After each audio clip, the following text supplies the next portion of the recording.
Hello student, आज के इस वीडियो में हम कुछ ऐसे छोटे छोटे टॉपिक्स करेंगे जिनका आगे बड़े टॉपिक्स में बहुत यूज़ आएगा। उनके एग्जाम्पल हैं जैसे स्पेसिफिक चार्ज, यूनिट कन्वर्शंस और in brief use of the mole और उसकी डेफिनेशन। तो जो बच्चे आज मेरे साथ इस वीडियो में जुड़ेंगे वो इससे पिछले वाले वीडियो ज़रूर देखें और एंड तक मेरे साथ इस वीडियो में जुड़े रहना। बहुत इंटरेस्टिंग वीडियो है, कुछ फैक्चुअल है और कुछ क्रैमिंग वाला पार्ट है, बट फिर भी इंटरेस्टिंग बहुत है। You really enjoyed this video और इसके जो टॉपिक्स हैं हम इसमें क्वेश्चंस भी करेंगे। काफ़ी इंटरेस्टिंग वीडियो है। तो सबसे पहले शुरू करते हैं स्पेसिफिक चार्ज।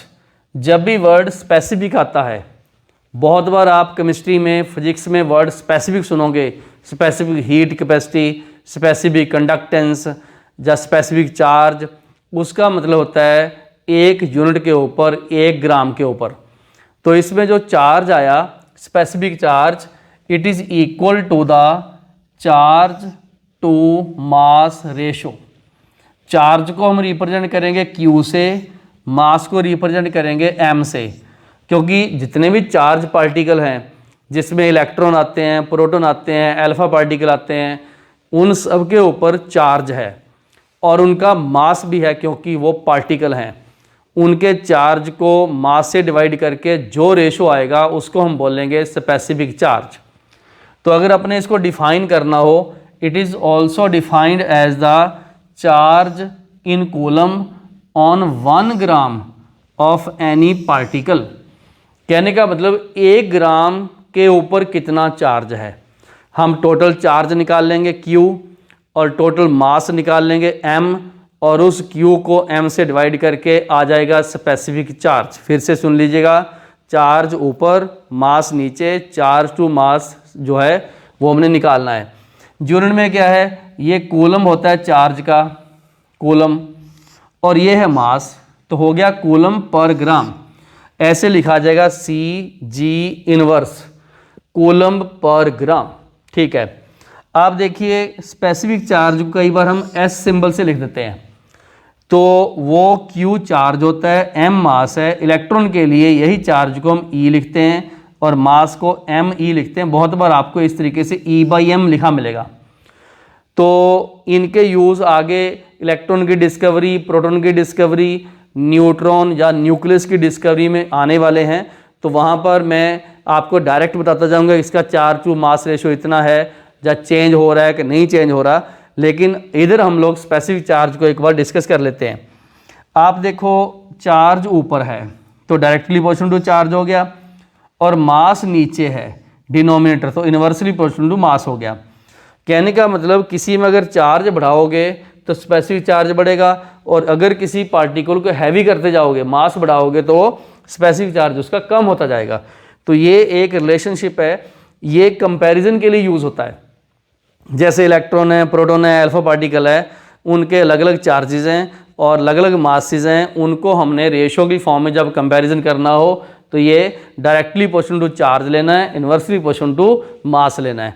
तो मुझे लगता है यहाँ तक आपको सारी बात समझ में आ गई होगी। बहुत इंपॉर्टेंट है charge to mass ratio, coulomb पर ग्राम इसका यूनिट है, और डायरेक्टली प्रोपोर्शनल टू चार्ज है, इन्वर्सली प्रोपोर्शनल टू मास है। तो ये वाला पार्ट आप लोग एक बार रोक के उतार सकते हो। इसके बाद इस टेबल में 3 पार्टिकल की इंफॉर्मेशन दी हुई है। वो 3 पार्टिकल कौन से हैं? Proton, electron, alpha particle. ठीक है, proton, electron and alpha particle. तो प्रोटॉन P है, उसके ऊपर चार्ज होता है 1 यूनिट, मतलब 1 यूनिट को इतने कूलम बोलते हैं, 1.6 इंटू 10⁻⁻19 कूलम, इतना बोलते हैं। और उसका जो मास है वो होता है 1 AMU, atomic mass unit 1 AMU। वैसे उसकी वैल्यू होती है 1.67 इंटू 10⁻24 ग्राम, और अगर मैं किलोग्राम बनाऊं तो बन जाएगी -27 किलोग्राम। तो अभी हमने ग्राम में लिया हुआ है। अगर मैं इस वैल्यू को इससे डिवाइड कर दूं, क्योंकि ये ऊपर आएगी ये नीचे आएगी, तो ये वैल्यू आ गई 9.58 इंटू 10⁻4। यूनिट मैंने ऊपर एक बार लिख दिया कूलम पर ग्राम। ये वैल्यू है, ये अपने प्रोटॉन के बारे में याद रखनी है, प्रोटॉन की वैल्यू आपने याद रखनी है। उसके बाद आ गया इलेक्ट्रॉन। इलेक्ट्रॉन का चार्ज तो देखो बराबर ही होता है, चाहे माइनस है चाहे प्लस है, तो दोनों में एक यूनिट ही है और वैल्यू उसकी इतनी ही है 1.6 इंटू -19, मतलब इनका चार्ज बराबर है। लेकिन जो इलेक्ट्रॉन का मास है वो प्रोटॉन के मास का 1/1840 होता है। प्रोटॉन के मास का 1/1840 होता है, मतलब इलेक्ट्रॉन कम होता है, हल्का होता है, लाइटर होता है। और अगर अपने उसकी वैल्यू निकालें तो 9.1 इंटू 10⁻28 ग्राम है। और अगर मैं इसमें किलोग्राम लिखूं तो -31 किलोग्राम आएगा, क्योंकि हम ग्राम में लेते हैं। तो इसकी ये वैल्यू होगी 1.76 इंटू 10⁻8 कूलम पर ग्राम। तो आप कंपैरिजन करके देखो, यहाँ 4 है, यहाँ 8 है, तो जो specific charge on the proton है उससे इलेक्ट्रॉन का चार्ज ज़्यादा है। मेरे ख्याल से आप बिल्कुल बात समझ चुके होंगे कि प्रोटॉन से इलेक्ट्रॉन का स्पेसिफिक चार्ज ज़्यादा क्यों है, क्योंकि उसका मास कम है, मास कम है। तीसरे नंबर पे यहाँ आ गया अल्फा पार्टिकल। जितने भी रेडियो एक्टिव सब्सटेंस हैं, जैसे यूरेनियम है, प्लूटोनियम है, नेपच्यूनियम है, उनके न्यूक्लियस अनस्टेबल होते हैं और उनके न्यूक्लियस से कुछ पार्टिकल निकलते रहते हैं, अल्फ़ा, बीटा और गामा रेस। तो जो अल्फ़ा पार्टिकल है वो बेसिकली हीलियम के ऊपर अगर अपने 2 यूनिट चार्ज ले आएँ उसके बराबर है वो हीलियम। मतलब alpha particle is just like it is equal to He+2। ठीक है, इसके ऊपर 2 यूनिट चार्ज हो गया, मतलब 2 इंटू 1.6 इंटू -19, ये डबल कर दिया मैंने। इधर आप 3.2 इंटू 10⁻⁻19 कूलम लिख सकते हो ऐसे। और जो उसका मास है वो 4 EMU होता है। आप कभी देखना, प्रोटॉन को हमने 1H1 से रिप्रेजेंट करते हैं ऐसे, और जो इसको रिप्रेजेंट करते हैं 2 यहाँ पर और 4 ऊपर। हीलियम को जो एटॉमिक नंबर है वो 2 होता है, मास नंबर उसका 4 होता है। तो जो इसका मास है ये 4 AMU लेते हैं यहाँ से, तो इसीलिए इसका मास होगा 4 AMU। 4 AMU 1 AMU तो मैंने यहाँ लिखा हुआ है 1.76 इंटू 10⁻24, तो यहाँ पर मैंने 4 लिख दिया। अगर अपने इस सारे को इसको ऊपर रख दें, इसको नीचे रख दें, डिवाइड करें, तो ये वैल्यू आती है 4.79 इंटू 10⁻4। और आपने एक चीज़ देखी, जो प्रोटॉन का charge to size mass ratio है इसका ये डबल है, इसका डबल है। 4.79 को अगर आप 2 से मल्टीप्लाई करोगे तो ये आएगा, तो इसका ये डबल है। बस इतना ध्यान रखना, क्योंकि इसमें 2 यूनिट और 4 यूनिट को अगर आप डिवाइड करोगे 1/2 आ जाएगा, और इसका ये वैल्यू डबल है, ये हाफ है। ठीक है जी। तो ये हमने टेबल में 3 पार्टिकल की वैल्यू लिखी है। कौन कौन से? प्रोटॉन की, इलेक्ट्रॉन की, अल्फा पार्टिकल की, charge to mass ratio, specific charge की वैल्यू लिखी है। थोड़ी क्रैमिंग वाली वैल्यू है, कंपैरिजन है, बस इतनी ही वैल्यू है और कुछ नहीं है। 3 ही वैल्यू होती हैं, जो बाकी आगे होंगी वो हम रेशो से निकालेंगे। सिर्फ ये 3 वैल्यू आपको याद रखनी है, proton, electron and alpha particle की। बाकी कोई आएगी तो मौके पे निकल जाएगी, बट ये 3 वैल्यू आपको याद रखनी है, स्पेसिफिक चार्ज की वैल्यू। एक बार वीडियो रोक लो, पूरा कंप्लीट ये डेफिनेशन लिखो, इसके यूनिट लिखो, इसके रिलेशनशिप लिखो, और ये टेबल उतारो। इसमें मैंने पहले कैलकुलेट करके रखा हुआ है, बस थोड़ा ये ध्यान रखना, चार्ज इनका बराबर है, मास इसका 1/1840 है। ठीक, चार्ज इसका डबल हो गया, मास इसका 4 टाइम्स है, उसके अकॉर्डिंग चलना। अब मैं आपको इनके रेशो निकालने सिखाऊंगा, आगे कुछ क्वेश्चंस भी होंगे, रेशो और ऑर्डर निकालने सिखाता हूं। तो अब हम आगे निकालते हैं इनके ऑर्डर एंड रेशो, तो आगे चलते हैं। तो इस पार्ट में हम कुछ ऑर्डर और ratio of the specific charge करेंगे। मैंने पहले बोला स्पेसिफिक चार्ज क्या चीज़ है, ऊपर चार्ज नीचे मास। तो चार्ज और मास का रेशो निकालना हो तो हमें दोनों वैल्यू का कंपैरेटिव उसका पता होना चाहिए, वैल्यू पता होनी चाहिए। सबसे पहले है order of the specific charge. देखो यहाँ पर पार्टिकल दिए हुए, न्यूट्रॉन, अल्फा पार्टिकल, प्रोटॉन और इलेक्ट्रॉन, ये दिए हुए हैं। ठीक है जी। तो वैसे तो इधर टेबल में आप वैल्यू भी देख सकते हो, याद कर सकते हो, लेकिन उसके कुछ और वैल्यू बताऊंगा। इन तीनों में इलेक्ट्रॉन की वैल्यू सबसे ज़्यादा 10⁸ है ना, आप ये आगे वाली मत देखो, 10 पर 8 दे रखी है तो 8 सबसे ज़्यादा है, फिर ये दोनों 4 हैं, फिर उसके बाद ये ज़्यादा और फिर ये ज़्यादा, बाद में तीसरे नंबर पे अल्फ़ा आता है।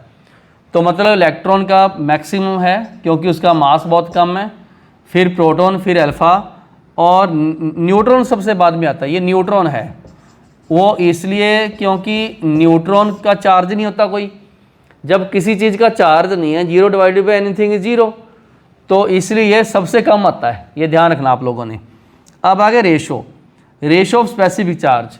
मैंने रेशो प्रोटॉन का अल्फ़ा के साथ, इलेक्ट्रॉन का प्रोटॉन के साथ निकालना है, और आप लोगों ने घर जाके अल्फ़ा और इलेक्ट्रॉन का भी निकाल लेना, वो इनसे निकल जाएगा। तो जब भी मैंने रेशो निकालना है, ऊपर S फॉर स्पेसिफिक चार्ज है, P फॉर प्रोटॉन है, S for specific charge, alpha for alpha particle. तो देखिए प्रोटॉन के लिए क्या होगा, QP by MP, charge on proton, mass of the proton, ठीक है। और इसके लिए Q अल्फ़ा M अल्फ़ा। अब मैंने इनकी वैल्यू पुट करनी है। देखो चार्ज ऑन प्रोटॉन 1 यूनिट है, ये देखो लिखा 1 यूनिट, ये रहा। और चार्ज ऑन जो प्रोटॉन 1 यूनिट है उसका मास 1 AMU है, और charge on alpha particle 2 unit है और उसका मास 4 AMU है। अगर मैं देखूं तो ये वाली वैल्यू सिर्फ 2 पे कटेगी ऐसे, बाकी तो ये एक ही कट जाएगा अपने आप ही 1/1। तो ये रेशो 2:1 आ गया, मतलब प्रोटॉन और अल्फ़ा पार्टिकल का जो रेशो है वो 2:1 है। क्या है, 2:1 है। पेपर में कई बार अल्फ़ा बाई पी आ जाता है, वो 1:2 हो जाएगा। अब आ गया specific charge on electron and proton. देखो charge on electron, mass of electron, mass of proton, charge on proton, ये उल्टा लिखा ना मैंने, ये प्रोटॉन है तो यहाँ लिखा। अब charge on electron 1 unit, proton भी 1 unit, mass of the proton 1 AMU, इसका 1/1840 AMU। और जब मैं इसको सिंपलीफाई करूँगा नीचे वाली वैल्यू ऊपर चले जाएगी, तो ये रेशो आ जाएगा। तो मतलब 1840:1 जो है वो इसका रेशो बना हमारे पास इलेक्ट्रॉन प्रोटॉन का रेशो। वैसे इलेक्ट्रॉन का क्योंकि मास बहुत कम है, बहुत कम मास है, देखो ये इतना कम मास है, तो इसलिए इसका चार्ज टू साइज रेशो बहुत ज़्यादा होता है, बहुत ज़्यादा होता है। तो ये मैंने आपको ऑर्डर और रेशो बताए, ठीक है। तो आप लोग वीडियो रोक के इस सारे को पूरा कंप्लीट करो।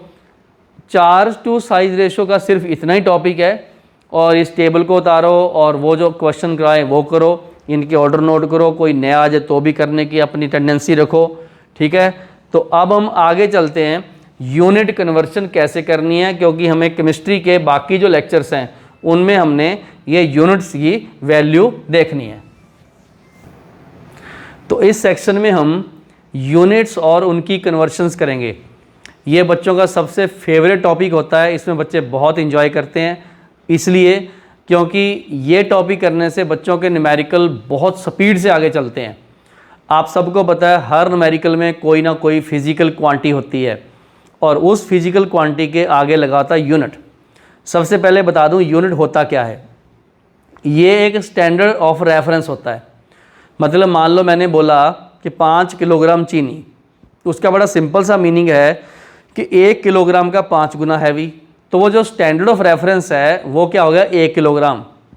मान लो मैंने बोला 100 मीटर, उसका मतलब वो 1 मीटर का 100 गुना है, 100 टाइम्स है, तो वो जो 1 मीटर हुआ वो उसका स्टैंडर्ड ऑफ रेफरेंस हो गया। इसी तरीके से डिफरेंट फिजिकल क्वांटिटी के यूनिट होते हैं, डेंसिटी के यूनिट होते हैं, एनर्जी के यूनिट हैं, चार्ज के यूनिट हैं, वॉल्यूम के यूनिट हैं, प्रेशर के यूनिट हैं।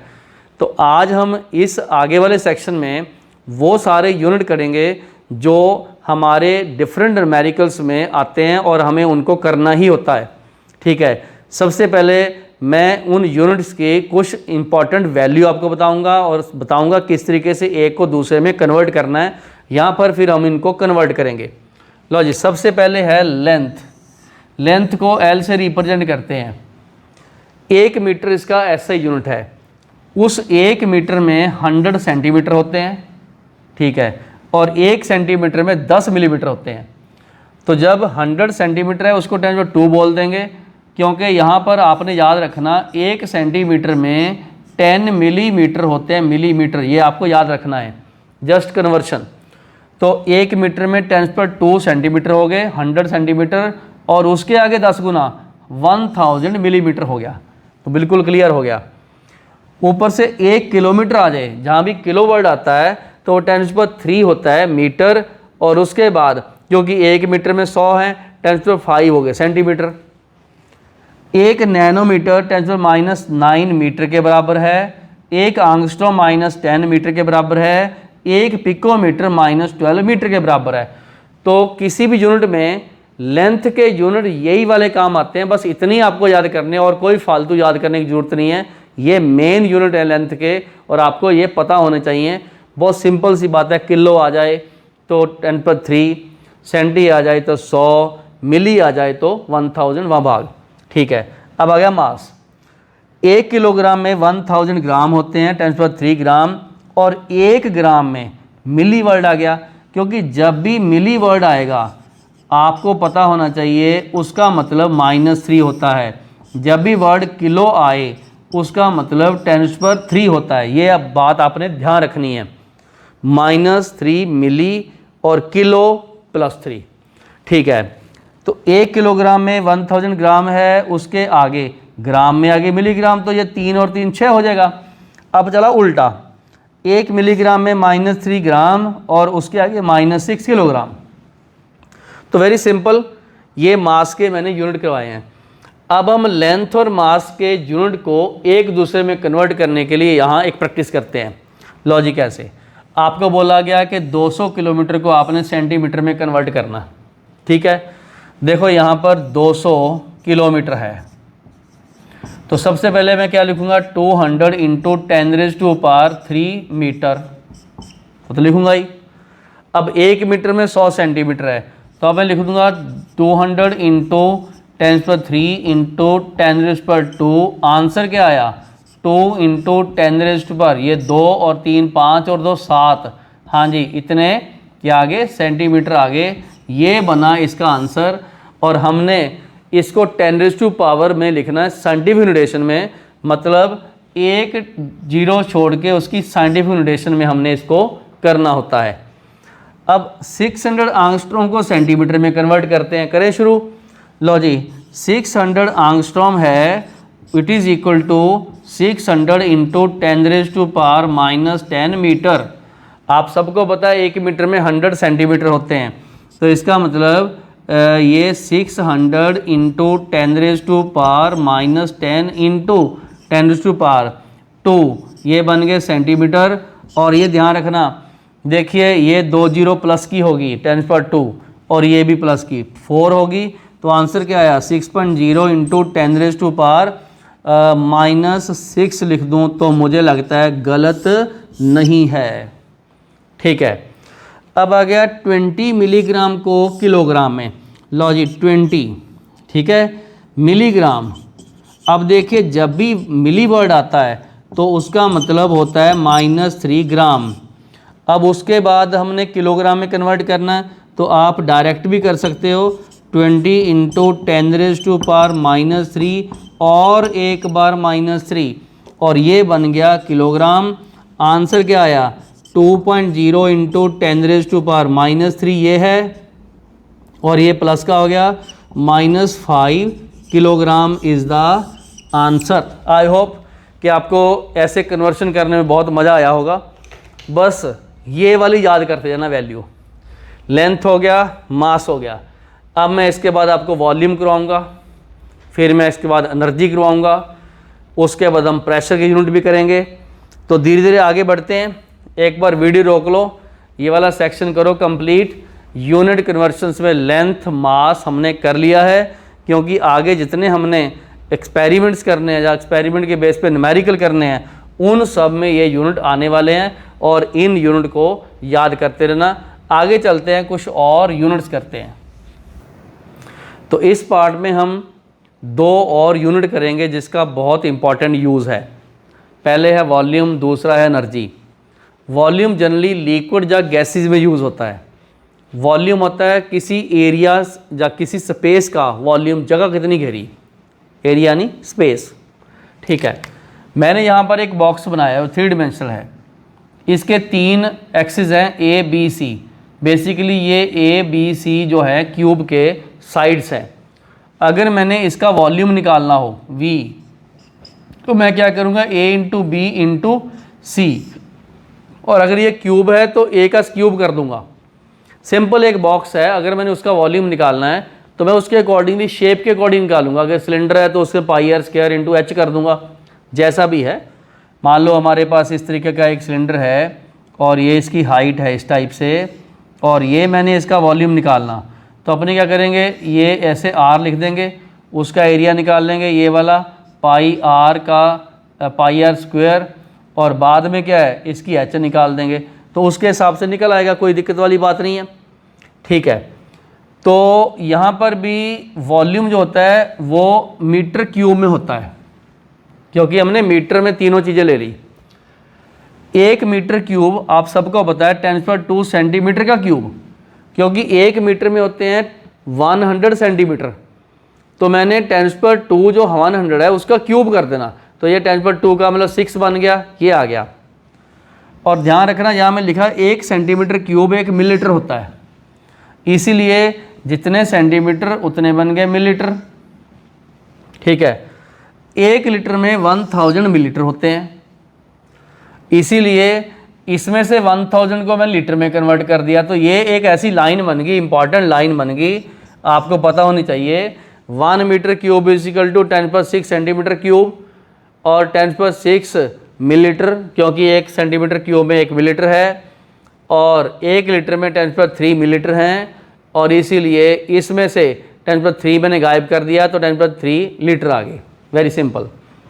इसी तरीके से अगर मैं 1 लीटर के मीटर क्यूब बनाऊं तो आप चेक कर लीजिएगा 10⁻³ मीटर क्यूब बन जाएगा उल्टा। अगर देखो 1 मीटर क्यूब में इतने लीटर हैं, तो अगर एक ये बनाऊंगा ये नीचे डिवाइड हो जाएगा, तो इसलिए -3 मीटर क्यूब बन गया। तो ये कुछ यूनिट कन्वर्शन हमारे पास हो गई। एनर्जी, एनर्जी का बेसिक यूनिट है, ऐसे यूनिट है जूल। 1 जूल 10⁻7 अर्ग के बराबर है, और 1 किलो जूल 10⁻3 जूल के बराबर है, क्योंकि किलो का मैंने पहले बता दिया। और 1 इलेक्ट्रॉन वोल्ट इतने मतलब 1.6 इंटू -19 जूल के बराबर है। बेसिकली ये क्या होता है कि 1 वोल्ट में 1 इलेक्ट्रॉन कितनी काइनेटिक एनर्जी लेता है, उसको हम उसका इलेक्ट्रॉन वोल्ट में यूनिट बोलते हैं। तो मैंने यहाँ पर वॉल्यूम का और एनर्जी का यूनिट बता दिया आपको, इसको फिर से रिवाइज कर लो। ये लाइन बहुत इंपॉर्टेंट है, ये लाइन भी बहुत इंपॉर्टेंट है। यहाँ पर सब ने कॉमे लगाने हैं, क्योंकि यहाँ ब्रेक है, ये इसके बराबर है, ये इतने के बराबर है, ये इतने के बराबर है। ठीक हो गया। अब मुझे लगता है कि यूनिट अगर आपको याद हो गए, बार बार रिवीजन से याद होंगे, तो हम वो क्वेश्चन तो कर ही सकते हैं। लॉजिक कैसे, 10 लीटर है अपने पास, उसको मैंने मीटर क्यूब में कन्वर्ट करना। देखो यहाँ पर 1 लीटर 10⁻³ मीटर क्यूब के बराबर है, इसका मतलब 10 into 10⁻³ metre cube it is equal to 10⁻² metre cube. ये रहा इसका आंसर। अब मेरे पास आया 2000 सेंटीमीटर क्यूब। क्या आया?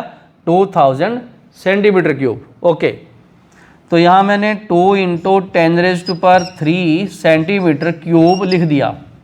एक बात ध्यान रखो, 1 मीटर क्यूब में 10⁻6 सेंटीमीटर क्यूब होते हैं।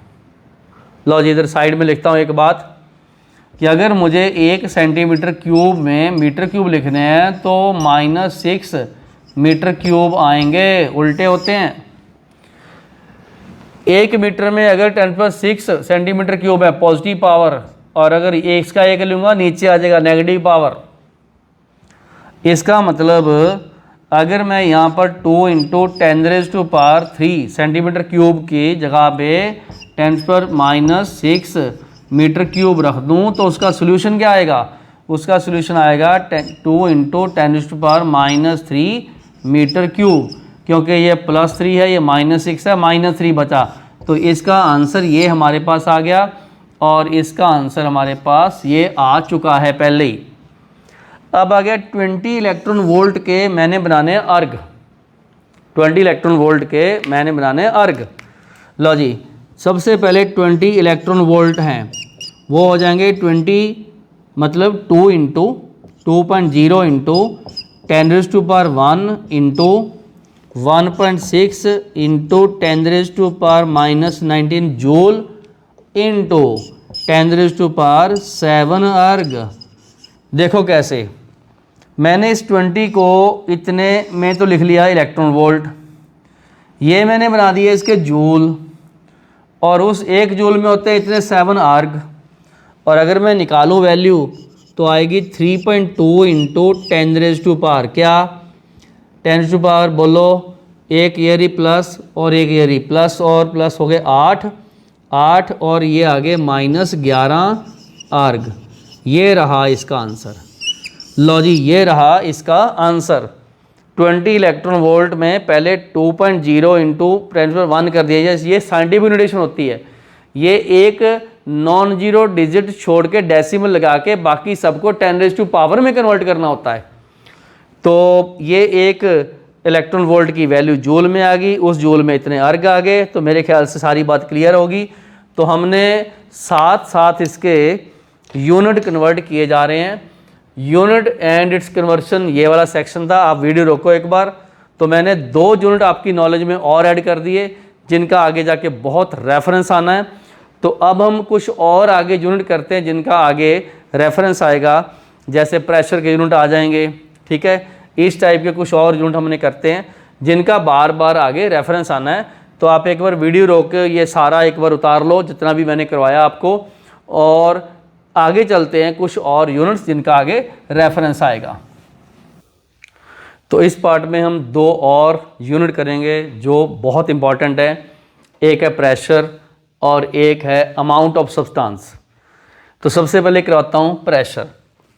प्रेशर को P से रिप्रेजेंट करते हैं। ये यूज़ कब होता है, देखो ये एक कंटेनर है, उसमें गैस के मॉलिक्यूल हैं। आप सबको पता है गैस के मॉलिक्यूल रुके नहीं होते, वो इस तरीके से ऐसे दीवारों पे टक्कर मारते हैं। ऐसे टक्कर मारने का मतलब फोर्स, ये देखो इस तरीके से दीवारों पे टक्कर मारते हैं, उसका मतलब फोर्स। तो प्रेशर बेसिकली क्या होता है, कितने फोर्स से पर यूनिट एरिया वो टक्कर मारते हैं।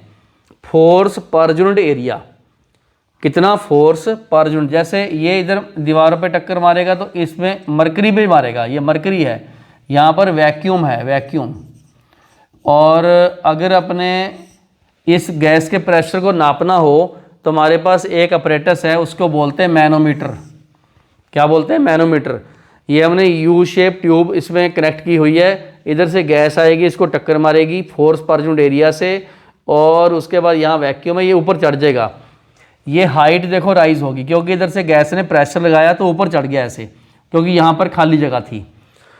तो जितने फोर्स से कोई भी गैस का मॉलिक्यूल टक्कर मारेगा पर यूनिट एरिया, कोलाइड करेगा, force acting on per unit area of the walls of container, इसको बोलेंगे प्रेशर। ओके, फोर्स तो न्यूटन में नापते हैं, एरिया को मीटर स्क्वायर में नापते हैं। तो अल्टीमेटली प्रेशर का यूनिट ये बन गया न्यूटन पर मीटर स्क्वायर। तो ये बन गया न्यूटन पर मीटर स्क्वायर, ये प्रेशर का यूनिट बन गया, ठीक है। अब देखिए कुछ और ऐसे भी यूनिट हैं जो हम लोग आम बोलते हैं कि जैसे रूम का प्रेशर बताओ जी, एटमॉस्फेयर का प्रेशर बताओ जी, खुले का प्रेशर बताओ। उसमें भी तो गैसेज होती हैं, वो भी गैसेज भी दीवारों पे टक्कर, दीवार मतलब अर्थ पे टक्कर मारती हैं। तो उनको नापने के लिए एक बैरोमीटर होते हैं। लेकिन आपने एक चीज़ चेक की, हमने इसको हाइट से नापना है, बस कितनी हाइट ज़्यादा, जितनी हाइट ज़्यादा चढ़ेगी उतना ही प्रेशर ज़्यादा। तो 1 एटमॉस्फेयर जिसको 1 atm लिखते हैं वो 760 मिलीमीटर ऑफ Hg होता है, क्योंकि इसको हम हाइट से नापते हैं। हाइट ये मिलीमीटर किसकी हाइट हुई, इतनी, ये वाली हाइट, ये वाली हाइट। और हमें पता है कि 10 मिलीमीटर मिलके 1 सेंटीमीटर आते हैं, तो यहाँ आ गया 76 सेंटीमीटर। और जितने मिलीमीटर हैं उतनी टॉर हैं। ये टॉर एक साइंटिस्ट का नेम है जिसने ये सब ऑपरेटर्स जैसे मैनोमीटर बैरोमीटर बनाए, और वो है टॉरिसली।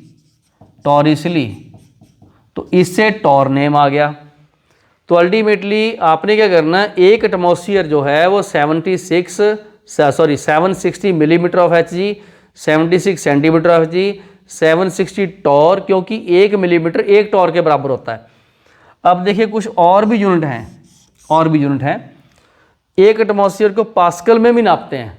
पास्कल भी एक साइंटिस्ट था जिसने ऐसे यूनिट निकाले थे। तो याद रख लो 101325 पास्कल के बराबर है, और 1 पास्कल जो है 1 न्यूटन के मीटर के बराबर। याद रखना बस, 1 pascal is equal to 1 newton per metre square. असल में मैंने और कुछ नहीं किया, मैंने यहाँ से डेसिमल 1 2 3 4 5 यहाँ ले आया और पावर बना दी 5। तो ये मैंने न्यूटन पर मीटर स्क्वायर का यूनिट भी बना लिया। अब फॉर्मूले क्या हैं? अगर तुम्हें प्रेशर मिलीमीटर में दे रखा हो तो 760 से डिवाइड कर दो, एटमॉस्फेयर बन जाएंगे। अगर सेंटीमीटर में दे रखा हो तो 76 से डिवाइड कर दो। अगर टॉर में दे रखा तो 760 डिवाइड कर दो। सिंपल सी बात है, इनसे डिवाइड कर दो तो वो प्रेशर एटमॉस्फेयर में बन जाएगा। ये इसका शॉर्टकट है। हाँ जी, क्या है ये इसका शॉर्टकट है कि जो भी आपको मिलीमीटर में दे रखी है उसको इतने में, और सेंटीमीटर को 76 से, टॉर को इससे, तो कन्वर्ट हो गया।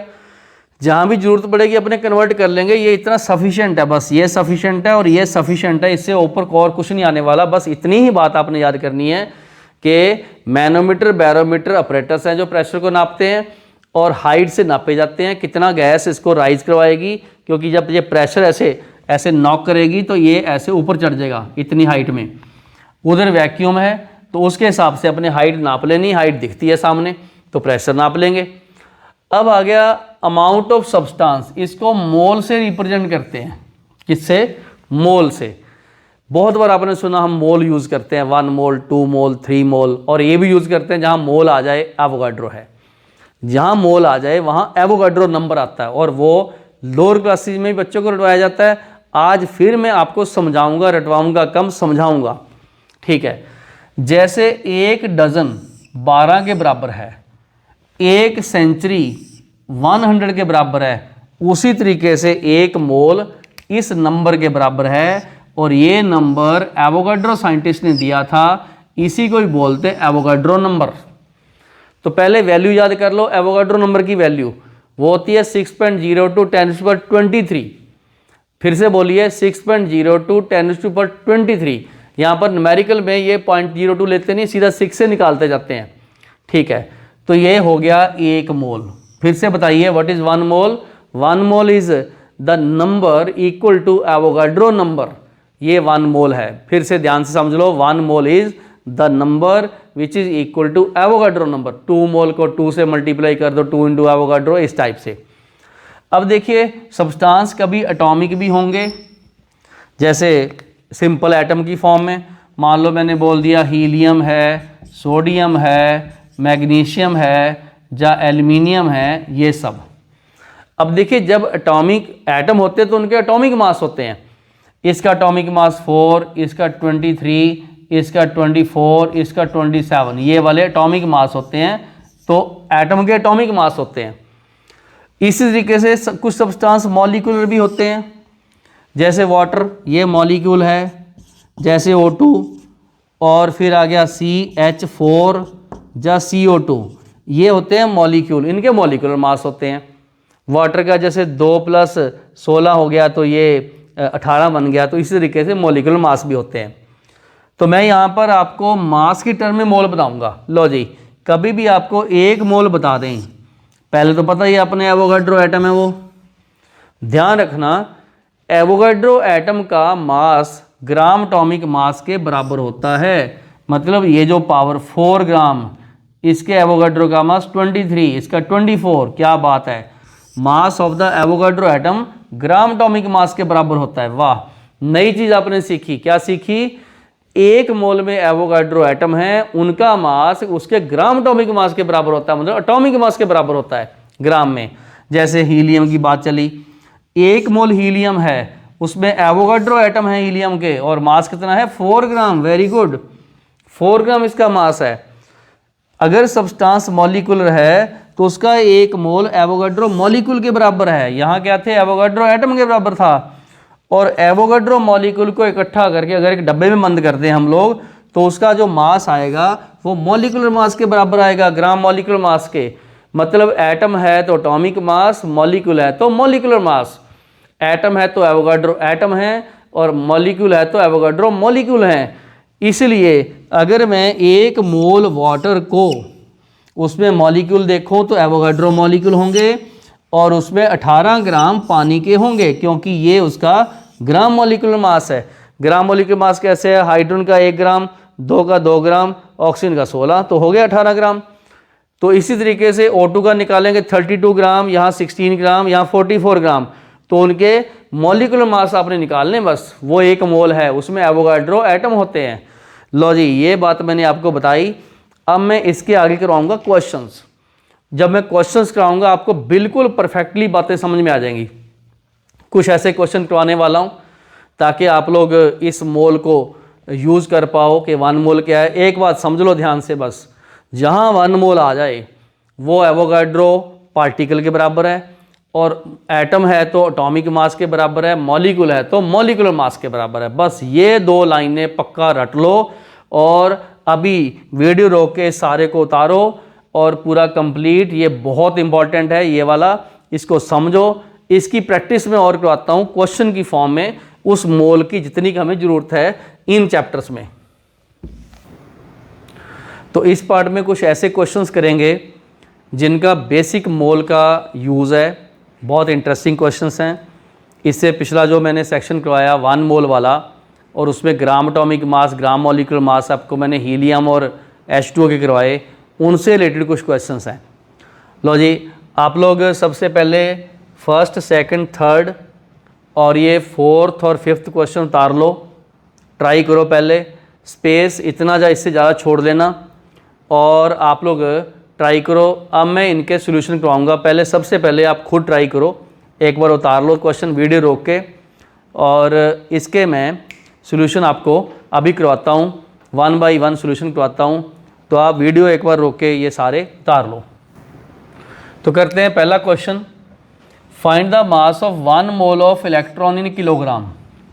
Find the mass of 1 mole of electron in kilogram. Okay, देखो जब भी लिखा जाता है 1 मोल ऑफ इलेक्ट्रॉन, इसका मतलब ये है कि एवोगाड्रो इलेक्ट्रॉन, कितने एवोगाड्रो इलेक्ट्रॉन, ठीक है, एवोगाड्रो इलेक्ट्रॉन।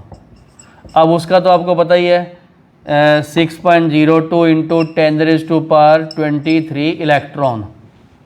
और अगर आपको पूछा जाए मास ऑफ 1 इलेक्ट्रॉन, तो आपने याद रखना 9.1 10⁻31 किलोग्राम, -28 होता है ग्राम, ये हो गया -31 किलोग्राम। ठीक हो गया बिल्कुल। तो बस हमने क्या करना है, तो हाँ यहाँ निकालना अपने टोटल मास, वो 6.02 इंटू 10⁻23 इंटू 9.1 इंटू 10⁻31 किलोग्राम। इसको सॉल्व कर लेना। लो जी सॉल्व करते हैं। देखो ये 6 है, ये 9.1 है, तो इसको लिख लेंगे 54.6 इंटू 10⁻10⁻ क्या है, ये -31 है, ये 23 है, तो यहाँ आ जाएगा -8 किलोग्राम। ये बना इसका आंसर। ठीक है, अब दूसरा क्वेश्चन करते हैं। इस क्वेश्चन में क्या है, how many atoms are there in 8 gram of helium. लो जी, हीलियम का 1 मोल लिख लो यहाँ पर। 1 mole of helium is equal to 4 gram, क्योंकि वो GAM के बराबर है, हमने अभी किया। उसमें होते हैं एवोगाड्रो एटम।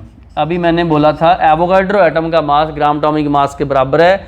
कभी भी आप हीलियम लिखना तो ऐसे 2He4 लिखोगे, ये उसका एटॉमिक मास है।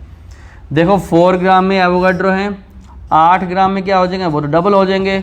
ऐसे लिख दूँ 2 इंटू एवोगाड्रो, इसका मतलब 2 इंटू एवोगाड्रो 6.02 10⁻23। आंसर इसका आएगा 12.04 इंटू 10⁻23 एटम्स। तो ये बने इतने एटम ऑफ हीलियम। तो हीलियम के एटम भी अपने लिए निकाल। Find the number of molecules in 36 gram of water. Water एक मॉलिक्यूल है, इसका जो 1 मोल है वो होता है 18 ग्राम के बराबर। 18 ग्राम के इसके वाटर के, और उसमें क्या होते हैं एवोगाड्रो मॉलिक्यूल। हाँ जी, क्या होते हैं एवोगाड्रो मॉलिक्यूल। 18 ग्राम में एवोगाड्रो है, और 36 ग्राम में कितने होंगे, 2 इंटू एवोगाड्रो मॉलिक्यूल, मतलब 2 into 6.02 10⁻23 equal to 12.04 into 23 molecule हो गए इसमें वाटर के। तो ये मैंने अभी आपको 3 क्वेश्चन तो करवा दिए, चेक भी कर लो। पहला हो गया, दूसरा हो गया, तीसरा हो गया, और अब अपने करते हैं 4th एंड लास्ट 5th। ठीक है, 1 बाई 1। तो एक ध्यान रखो, नंबर ऑफ मोल अगर है तो उससे एवोगाड्रो से मल्टीप्लाई कर दो एटम मॉलिक्यूल के लिए। अगर मास निकालना है तो एटम है तो ग्राम एटॉमिक मास, और अगर मॉलिक्यूल है तो ग्राम मॉलिक्यूलर मास। ठीक है, बिल्कुल। अब देखो, इसमें पूछा गया कि how many electrons are there in 12 gram of magnesium. अपने क्या करते हैं, सबसे पहले 12 Mg24 में यहाँ निकालते हैं 12 इलेक्ट्रॉन पर एटम। एक एटम में 12 इलेक्ट्रॉन है। वो कैसे, मैंने बिल्कुल बेसिक बातें बताई हुई हैं कि जो ये एटॉमिक नंबर है इसी ये इलेक्ट्रॉन होते हैं, और 12 इलेक्ट्रॉन इसके एक एटम में है। ठीक है, अब देखिए हमें पूछा गया कि इसके 12 ग्राम में कितने इलेक्ट्रॉन्स हैं। लो जी, 1 मोल मैग्नीशियम का आप सबको पता है 24 ग्राम के बराबर है, क्योंकि ये इसका ग्राम एटॉमिक मास है। लिख दिया मैंने ग्राम एटॉमिक मास। और उसमें क्या होंगे, एवोगाड्रो एटम। हाँ जी, एवोगाड्रो एटम। देखिए 24 ग्राम एटॉमिक मास है, उसमें है एवोगाड्रो एटम। ठीक है, और एक एटम में 12 इलेक्ट्रॉन, इसका मतलब 12 इंटू एवोगाड्रो हो गए इलेक्ट्रॉन। बात तो समझ में आ गई। और अगर आपको देखो पूछा क्या है, 12 ग्राम में निकालो, अरे 24 ग्राम में तो इतने इलेक्ट्रॉन हैं, और 12 ग्राम में कितने होंगे, आधे। इसका मतलब 12 का आधा कितना हुआ, 6 इंटू एवोगाड्रो इलेक्ट्रॉन, और 6 इंटू एवोगाड्रो का मतलब 36 इंटू 10⁻23 इलेक्ट्रॉन, क्योंकि यहाँ एवोगाड्रो में 6 इंटू 10⁻23 होता है। तो ये इतने इलेक्ट्रॉन इसमें आएंगे। Find the number of atoms of hydrogen in 16 gram of CH4। पहले एक लिखो, एक मॉलिक्यूल, अब मोल नहीं है, मॉलिक्यूल है। एक मॉलिक्यूल जो CH4 का है उसमें 4 एटम ऑफ हाइड्रोजन है। ये देखो 4, CH4 में एक कार्बन का एटम है, 4 हाइड्रोजन के एटम है। मैंने बोला एक मॉलिक्यूल में 4 एटम हाइड्रोजन के हैं। एक मॉलिक्यूल में कार्बन है, 4 हाइड्रोजन है, 4 हाइड्रोजन है। तो अब अपने क्या करते हैं, 16 ग्राम में निकालने। लो जी, 1 mole of CH4 it is equal to 12 gram, ये हो गया, और 4 plus is equal to 16 gram of CH4 हो गए। और उसमें एवोगाड्रो मॉलिक्यूल हैं, क्योंकि ये क्या बन गया, ये तो बन गया GMM। ठीक है, 16 ग्राम में एवोगाड्रो मॉलिक्यूल है, और एक मॉलिक्यूल में 4 एटम है। तो अपने क्या लिखेंगे, 4 एवोगाड्रो एटम किसके, हाइड्रोजन के। वेरी सिंपल, 24 इंटू 10⁻23 एटम किसके हैं, हाइड्रोजन के। लो जी, ये बात पूरी क्लियर हो गई। मैंने अभी आपको 5 क्वेश्चन कराए, बहुत बेसिक। ये क्वेश्चन अभी दोबारा समझाऊंगा, इतनी जल्दी में हम नहीं। दोबारा ये सारे क्वेश्चन मैं दोबारा समझाने वाला हूँ, सारे के सारे क्वेश्चन एक बार फिर से समझिए। उतारने से पहले मैंने अभी इससे पहले ये बताया कि एक मोल क्या है। सुनो ध्यान से, एक मोल क्या है। एक मोल एवोगाड्रो पार्टिकल्स हैं, एटम हैं, मॉलिक्यूल हैं, इलेक्ट्रॉन हैं, जहाँ भी एवोगाड्रो आता है। लेकिन एटम के लिए एक मोल ग्राम एटॉमिक मास भी है, मॉलिक्यूल में के लिए एक मोल उसका ग्राम मॉलिक्यूलर मास भी है। वो आपको ध्यान रखना। जैसे CH4 का मॉलिक्यूलर मास 12 और ये 4 16 हो गया। मैग्नीशियम का ग्राम एटॉमिक मास 24 होता है, ये वाला। तो एटम में ग्राम एटॉमिक मास, मॉलिक्यूल में ग्राम मॉलिक्यूलर मास लेना है, और इन सब में एवोगाड्रो एटम या मॉलिक्यूल होते हैं। मतलब एक तरफ नंबर एवोगाड्रो, एक तरफ मास है, और वो मास या तो ग्राम एटॉमिक मास है या ग्राम मॉलिक्यूलर मास है। इसको आप अच्छे तरीके से समझ लो, ये बहुत इंपॉर्टेंट चीज़ है। ओके, पहला question, find the mass of 1 mole of electron. 1 mole तो एवोगाड्रो है, बस अपने क्या करना, 1 mole of electron, Avogadro electron, Avogadro electron है, एक इलेक्ट्रॉन का मास ये मल्टीप्लाई कर दिया। Very simple. How many atoms are there in 8 gram helium? 1 mole helium 4 gram के बराबर है, क्योंकि यहाँ लिखा मैंने एटॉमिक मास, और उस 4 ग्राम में एवोगाड्रो एटम है। 4 ग्राम में अगर एवोगाड्रो है तो 8 में कितने होंगे? डबल होंगे। ठीक है। Find the number of molecules in 36 gram of H2O। H2O का मोलर मास हमने 2 और 16 18 निकाला। 1 मोल 18 ग्राम के बराबर है, क्योंकि ये ग्राम मॉलिक्यूलर मास है। 18 ग्राम में एवोगाड्रो मॉलिक्यूल है। अगर 18 ग्राम में एवोगाड्रो मॉलिक्यूल है तो 36 में डबल होंगे। ठीक है। How many electrons are there in 12 gram of magnesium? Gram atomic mass magnesium 24 दिया हुआ है। ओके, मैग्नीशियम का ये एटम लिखा मैंने 12 24। ये नीचे जो लिखा होता है ये इलेक्ट्रॉन होते हैं। ये 12 इलेक्ट्रॉन एक एटम में है। 12 इलेक्ट्रॉन एक एटम में है, और अगर हमने निकाल लिया इलेक्ट्रॉन तो उसको 12 से मल्टीप्लाई करके हम उसके इलेक्ट्रॉन निकाल लेंगे। 1 मोल मैग्नीशियम 24 ग्राम है। 24 ग्राम में एवोगाड्रो एटम है, उसमें 12 इलेक्ट्रॉन है। अरे 24 में अगर 12 इलेक्ट्रॉन इंटू एवोगाड्रो है तो 12 में कितने हो गए? आधे उसके। तो ये मैंने आधे कर दिए। ये 12 की बजाय मैंने 6 लिख दिया। Find the number of atoms of hydrogen in 16 gram of methane. Okay, ढूंढो। हमने निकालने हाइड्रोजन के एटम, टोटल नहीं निकाल, टोटल निकाले तो 5 होते। एक मॉलिक्यूल मीथेन में 4 एटम है हाइड्रोजन के। 1 मोल CH4 का 12 इंटू 4 16 ग्राम इसके हैं मीथेन के। 16 ग्राम में एवोगाड्रो मॉलिक्यूल, और इसमें हमने 4 इंटू एवोगाड्रो एटम 24 आ गया, क्योंकि एवोगाड्रो होता है 6 इंटू 23। आई होप कि आपने ये सारा जो न्यूमेरिकल सेक्शन है पूरा एंजॉय किया होगा। बहुत बेसिक है। एक बार अब वीडियो रोक के सारा उतारो, पूरे क्वेश्चंस हम प्रैक्टिस फिर और किसी लेक्चर में भी करेंगे। पूरी एक एक चीज़ को समझो। इसको तो हमने बहुत इंपॉर्टेंट किया है। ओके, आई होप आज की वीडियो थोड़ी न्यूमेरिकल को सपोर्ट करने के लिए थी। मैंने आज के इस वीडियो में सबसे पहले आपको डिफरेंट यूनिट्स और उनकी कन्वर्शन करवाई, जिसमें मैंने सबसे पहले लेंथ, उनके मास और उनकी एनर्जी, आगे उसके चार्ज, स्पेसिफिक चार्ज, ये सारा कुछ करवाने के बाद एंड में मोल का एक बहुत बेसिक सा कॉन्सेप्ट कराया। मोल है तो केमिस्ट्री है। मोल सबसे इंटरेस्टिंग, सबसे इंपॉर्टेंट, सबसे इजी टॉपिक होता है। ठीक है। तो आज हमने इस वीडियो में बहुत नई नई चीज़ें की हैं। मेरे साथ जुड़े रहना, और आगे वीडियो में आप लोगों के साथ मुझे एनर्जी मिलती है। फोटोन एजुकेशन चैनल को सब्सक्राइब करो, हर वीडियो अपने फ्रेंड्स के साथ शेयर करो, और नीचे वीडियो के कमेंट बॉक्स में ज़रूर कमेंट लिखो आपको ये वीडियो कैसा लगा, क्योंकि उसी को देख के हम लोग और अच्छी वीडियो बनाएंगे। Thank you for joining Photon education channel. Till then, take care, have a nice day.